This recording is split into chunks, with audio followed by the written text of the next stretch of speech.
G'day folks, David here from the Xylem Zone. I want to talk to you today about a really important concept, and that is debt. And the reality is, I know when I first thought of debt, I was scared the death of it. So the reality is debt good or is debt bad? And can you use debt in a manner that you can help create a better life? Or is it the thing that's going to be a millstone around your neck and actually mean that you're going to have very limited options in your life and probably still be working at 70 and waiting for the pension? Well, a lot of that's going to come down to your decisions you make now. So we're going to investigate some of those things. So hopefully you get some insights that means you're going to move forward in a more open, aware manner and get yourself in a better position. So what are the two different scenarios? Well, let's look at bad debt first, because bad debt's the obviously one that is most common, and it obviously hits our lives early, and it hits our lives generally with credit cards. Now, you can get a credit card these days, I think, as little as 16 if your parents sign off, and 18. And if you've had a regular savings history, you would have been building up some history with the bank, and they'll give you the credit as soon as they can. Now, is a credit card in itself bad? No, it's not. But most people are spending 20 to 40% more than actually what they earn, and they're buying things that they haven't saved for and spending that money to get it now and getting themselves in debt, and they're not able to pay off their credit card on a monthly basis. So hence, it hurts their cash flow and it takes more money out of their pocket. And let's face it, half the things they buy all devalue and end up sitting in a shelf or sitting in a cupboard and get sold off on eBay or Gumtree or something like that. So then we move on to personal loans. And personal loans obviously can be done for a wedding, they can be done for a holiday, they can be done for a car or a boat, but bottom line, they are depreciating assets, and you get no tax benefits from them when you buy them in your personal name. So again, hurts cash flow, increases debt, and most of the things have less value when you go to sell them, and very few have more value at a later date.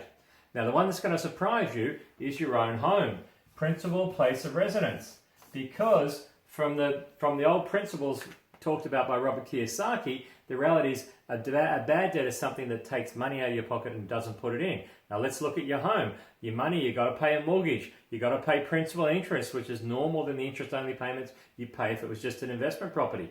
If you go and do a renovation, the reality is you don't get any tax deductions. If anything breaks down, any of your bills, none of those things are tax deductible. So the reality is your own home, your principal place of residence, is a bad debt. And the only real benefit you get from your own home, aside from the emotional aspects and perceptions, is the fact that if you sell it, you don't pay capital gains tax. But how many people sell their own home? So even that's negated to a degree, because people don't generally sell their own home, or they don't do it very often to really maximize that benefit. So let's then look at the negative effect this can have on you. The cons of having all this bad debt is that bottom line, it obviously affects your borrowing power. So borrowing power means that if you actually did want to go out there and buy your own home, or if you did want to go out there and buy an investment property, all this bad debt you've clocked up here is basically decreased the amount of money you can now service. Banks look at serviceability, and as a result, you can borrow less. You might not even be able to borrow enough money to even go to get your own home. And of course, it's hurt your cash flow, because now you're spending a lot of the money you've made after tax dollars paying for debts of things you don't even utilize. And the other thing is, it's basically it can hit your credit file, because there's so much activity there, and this is a fine line.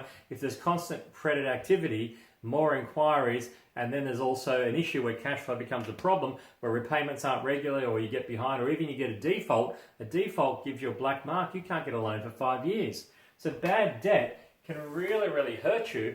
And let's face it, most of the things you bought are not things that are going to help you create the future you want.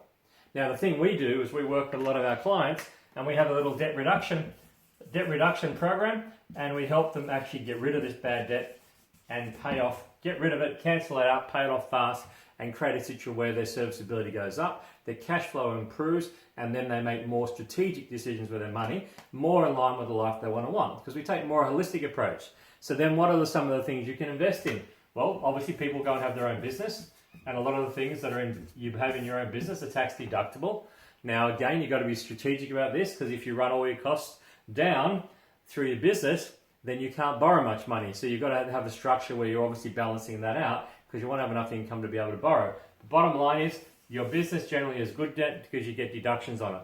Depends on what your other strategies is in regard to borrowing, or whether you keep your income up or your income down. Obviously, a lot of people will go and buy investment properties, and an investment property is the opposite. If you go, you get depreciation for 40 years, I'm pretty sure, on the structure, on the actual building, all the fixtures and fittings.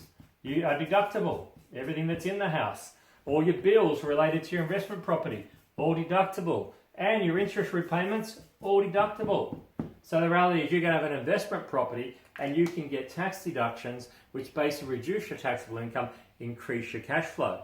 Now, if you've got your own home, you can actually run some of those deductions. If you say you had the investment property and you had your own home and you're a bit smarter, you can run some of that extra cash flow to pay your mortgage down faster. That's another video. But bottom line is this side over here keeps you trapped.